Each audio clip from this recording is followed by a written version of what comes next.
started, let me tell you a story of why Love and Berry, dress up and dance. is so special to me. So picture this, okay? You've gone with your family to a Haven holiday park. Now, at a Haven holiday park, there are a bunch of things to do. So just picture like a family park, and it's got like swimming and activities. But more specifically, to me, my favorite bit about going was the arcade. The atmosphere in the arcade was absolutely amazing, and I loved it so much. I spent the majority of my holiday in the arcade. Now, I, at the time, being a very shy and reserved kid, I would observe others having fun, and I wouldn't particularly go out of my way to have any fun for myself because I grew up with something called OCD, and this video isn't like a video to explain what OCD is and whatnot. It's just my particular experience about it. So one of my things with OCD, and for lots of people, it's OCD is like personal, very personal and very different from other people's. So my experience is going to be nothing like somebody else's experience. But one of my things was, as a kid, I couldn't play games. Specifically, I couldn't play games in front of other people, couldn't let other people know I was having fun and I was having a good time in case something bad would happen.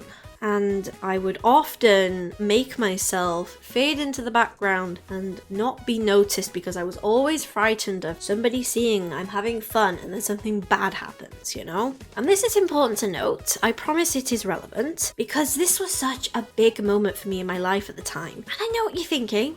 Well, what's that got to do with anything? It's just a game, right? Well, at the time, for me, it wasn't just a game. It was a battle I had won with my OCD. Yes, it was just a singular battle, but hey, it was the first time in my life where I ever won anything against my OCD. I stood, okay, and I stared at that demo that was playing on the arcade machine for like half an hour and thinking, I can't go play this. What if somebody goes past and sees me playing this game? You know, I was having all sorts of thoughts like that racing in my head, but it looks fun. It looks really, really fun, and I really want to play it, and that's all I was thinking about. My anxiety was high, but my want to play that game was much stronger than that, which I was really shocked by looking back, because that was really out of character for me to actually go against what my thoughts and stuff were telling me. And it was because of that want being so strong. I actually remember this moment very well. I looked anxiously around the arcade machine, and I didn't have any money on me because I wasn't going to play anything. And I looked around nervously, and upon noticing no one was around me, I pressed the big yellow button. I just gave it a little tiny light press. I observed everything I could, and at the time, because I wasn't able to read very well, at least, I couldn't really read what the subtitles were saying on the arcade machine, and I couldn't really hear Love and Berry voices, because when you're in the arcade, the machines are cranked up to like the maximum volume, okay? And you can't even hear yourself like talking with other people. So never mind being able to hear what the characters are saying on the arcade machine, you know? I observed everything, okay? I observed everything I could. I watched the demo over and over and over again. I don't know how long I was there for. I'm gonna say it was a good half hour. And I wasn't still quite sure what I was signing myself up for. But despite the horrible OCD thoughts I was having, like, you know, I shouldn't do this, what if something bad happens? I still went to my mum that night and I asked for a squid, which is £1, £1 in the UK. Upon getting my squid, I went back to the arcade machine, and I can remember this moment really, really well. I remember I anxiously walked up to the arcade machine, and I had my pound in my hand, and I was fiddling anxiously with the pound. So I went back to the machine. I very, very, very sheepishly put the pound in. Yes, put the pound in the machine very sheepishly. Then all of a sudden, I started playing the game. I got a card and I forgot where I was for like hours. So Mum gave me like a few pounds, so I put some in my pocket, but I had like £1 in my hand ready to put in the machine. So that's what I was fiddling with on the way to the machine. And I just spent all those pounds. And I had such a good time. I had all these cards. Oh, it was great. And every night for the rest of that holiday, I went back to that machine and I would play that machine. And you know what? It was the first time in my childhood I actually won against OCD. The thoughts had gone quiet and I had such a good time. And it was like the first time I felt like a kid, you know? I didn't feel like I had to do like everything that the OCD tells me I had to do, you know? And that was so freeing, and it's one of the happiest memories from my childhood, honestly, is that moment, you know? And do you know what? It's because of Love and Berry that to this day I can have a YouTube channel and I can play games for you and I can be bad at them and people can watch me play the games and nothing bad happens. If I could go back and I could tell myself as a kid, hey, it's okay to like play games and stuff. Nothing bad happens if anybody sees you. You know, it's fine. It's fine. I would. I 100% would, but I don't think kid me would probably believe me, you know? And yeah, it's because of that moment I've got a YouTube channel, I can live stream and I can be bad at games and people can see me be bad at games. But you know what? It doesn't matter because we're having a grand old time and that's all that matters. For the rest of that holiday, every single night I kept going back to that arcade machine. Going back, and then eventually it was the end of the holiday and then we had to go and we couldn't go back for like another year. The next year rolls round, I go back to where the arcade machine was. I was so excited. I had all this excitement built up from the previous year. I had all this excitement built up and then just nothing. Because I went back to where the Love and Berry machine was and in its place, guys, was nothing. They hadn't even bothered to put something there. I was so heartbroken. I was so upset.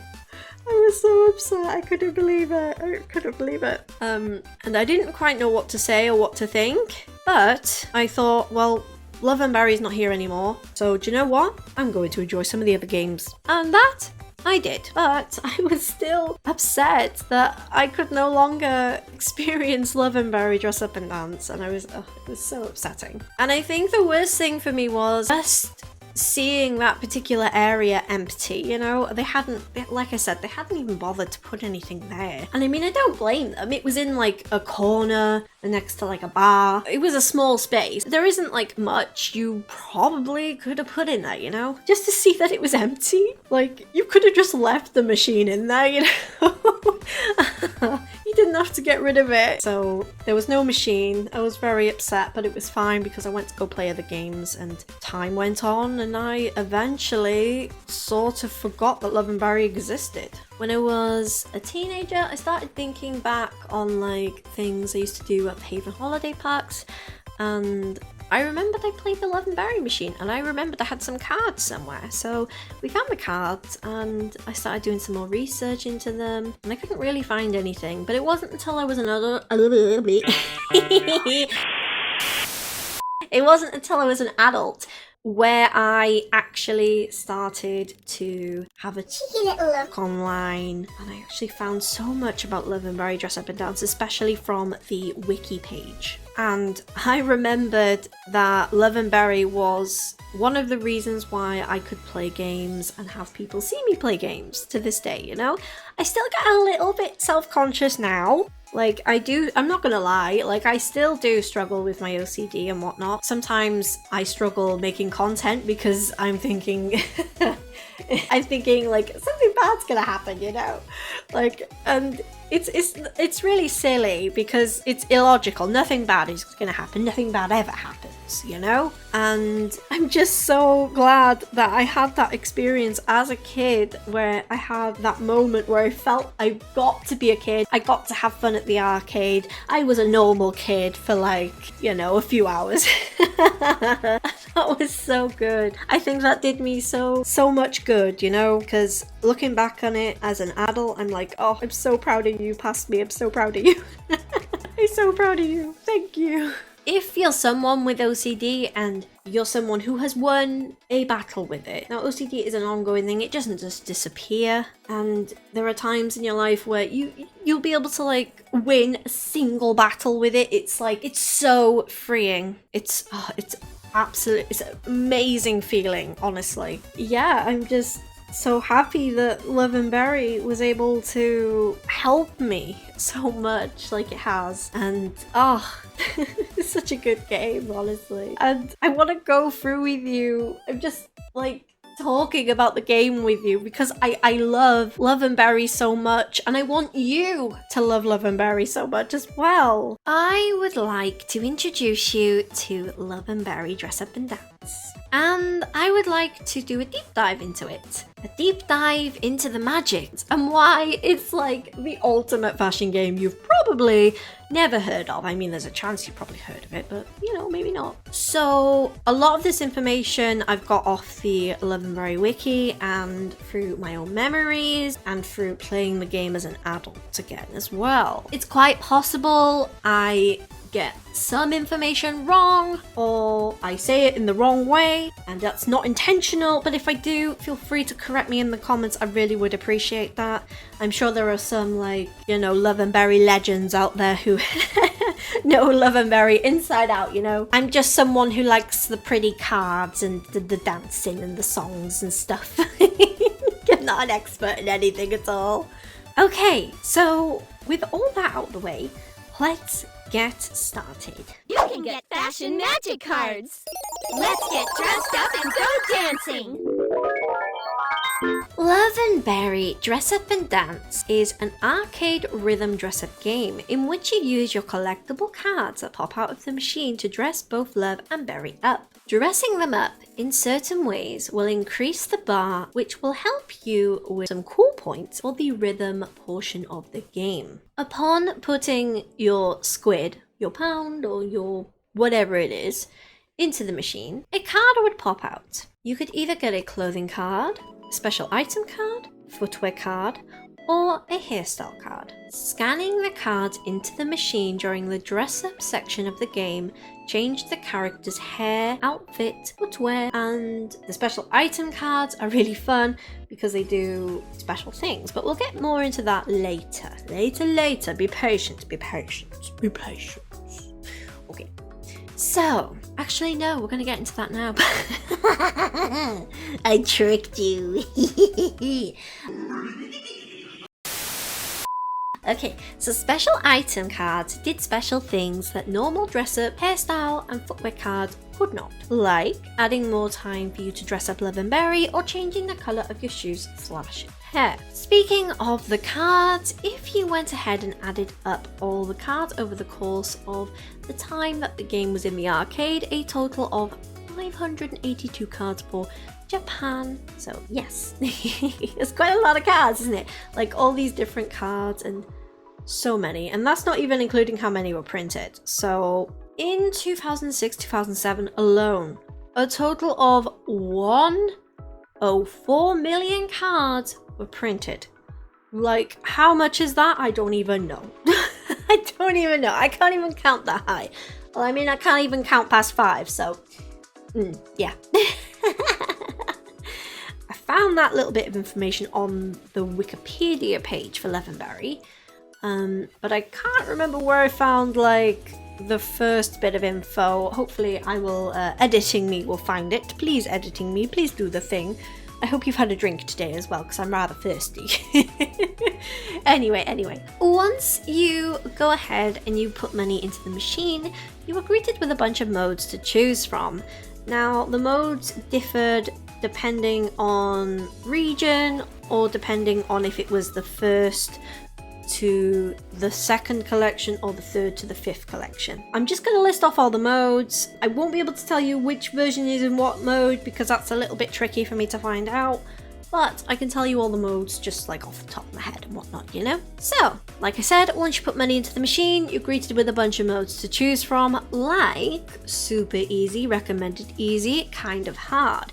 These 3 modes are the single player mode, in which you dress up either Love or Berry and you go to a stage, and then you can actually go ahead And you can do the rhythm section of the game, and then you'll win, hopefully, if you're not bad like me, of course.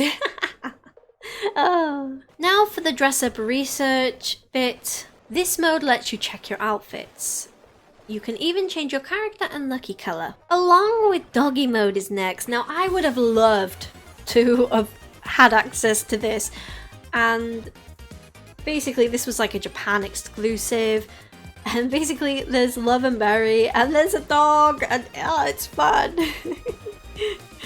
And you could scan cards from this other trading game called Ishoni Wanwan, and you'd have a little dog dancing along with Love and Berry. Oh, why were we robbed of this experience? Why? Okay, and then we have the 2-player like competition mode as well, because on the arcade machine itself there are 2 buttons that you can have one person at one side, one person on the other side. Once a mode is chosen, then you can go ahead and pick which stage you would like to play. You had street court, a basketball court with a hot dog stand, and the wiki says that boyish clothes are the best for this area. Then there's fashion street, a street where fashion is the theme. Wow. Believe it or not, girly clothes are the best style in this place. Then you've got disco, which is personally my favorite, and it's basically takes place inside a huge disco, and you're being watched by a large crowd of people. Very frightening, very frightening. And then you have a seaside stage, a stage that is in a seaside park. Clothes that look like swimsuits are best here. Then you have idol stage, a stage decorated with fruits. A lot of people will be watching you from the corners, oh no! Then we have a ballroom, and it's an outdoor ballroom that takes place outside the castle. Gowns and heels are the best style in this area. It's so pretty. All I know is you could be princesses and you get to dance with princes, and it's very, very fun. Now, once you pick the stage that you want to play, a song is chosen based on which stage you picked, So I'm going to go over some songs for each of the different stages. So you've got A, B, C, D, Everything's Okay, Friends, Feelings, To Go Ahead, Rainbow Colored Tears, Beyond the Sky, Smile Like Smile. Fashion Court songs. Talk of the Town, Mysterious Walk, Daddy's Birthday, Please Grant My Wish, Happy Anniversary, and Love Veggies. I've never heard Love Veggies. I would love to hear what Love Veggies sounds like. Then we have a disco, Operation Mirrorball, Lucky Lucky, Excitement and Flutter, Lovely Smile, Fashion Magic, Milky Way Fantasy. Seaside stage. Sparkle Sparkle Mermaid, That Is Summer, A Piece of Summer, It's Summer. It's pool, let's go. Oh my gosh, it's summer, it's pool, it's let's go. Oh my gosh, okay. There's still signs of summer and colourful season. For the idol stage, we have See You Tomorrow, Spring is Nice, A Sign of Snow, Angel, Autumn, Coloured Serenade, and To the Other Side of Orange. And for the ball, we have Voices of Spring, Waltz of the Flowers, The Blue Danube, The Merry Widow Waltz, The Grand Waltz Brillante, and The Emperor Waltz. Oh my gosh, wow. Once you've picked your stage, you can then go ahead and pick Love or Berry to play as. You're then greeted by a cutscene with one of the characters being in their pajamas, and the other character just sort of poofs into the room, which makes me laugh every single time, okay? So well.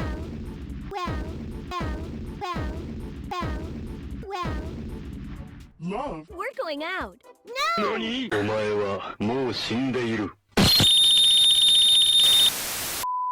I always typically play as Love, so it's always Berry popping in the room for me, and it's just so funny, like, the way she just goes poof, poof, poof, makes me cackle every single time. And yeah, the character you're playing as will start to panic as she realizes that the event is going to start soon, and she's not quite sure what to wear and doesn't have a lot of time. She then asks the player to help her get dressed up. Then you're brought to the dress up screen and assigned a lucky color. You're able to scan your cards in to fill the dress up power bar on the side, And like I said, doing so will give you some cool points. The bar on the right side shows the other player's dress-up power or the other character's dress-up power if you're playing against CPU. Changing your appearance using the cards will help increase the amount of dress-up power you have, but it can also decrease it depending on which stage you pick and which card you're scanning, because some cards have better chemistry with certain stages than others. Now you can use your special item cards here to help you with bonus time, colours of the hair, and outfits, and of course you can now scan your footwear, hairstyles, and clothing cards. All of this is going on while the character you didn't choose is judging your whole existence until you start to dress up. And depending on what you pick, she can still judge you. And once you're done dressing the characters up, you then go ahead and head to the stage, where you're awarded a score based off how full the dress-up power bar was. Whatever you scored is added to the bar on the done screen. Then the song starts playing, the tambourine is here, you must hit the button in time to the beat. After the song finishes, you get a final score, and you play the game, and yeah.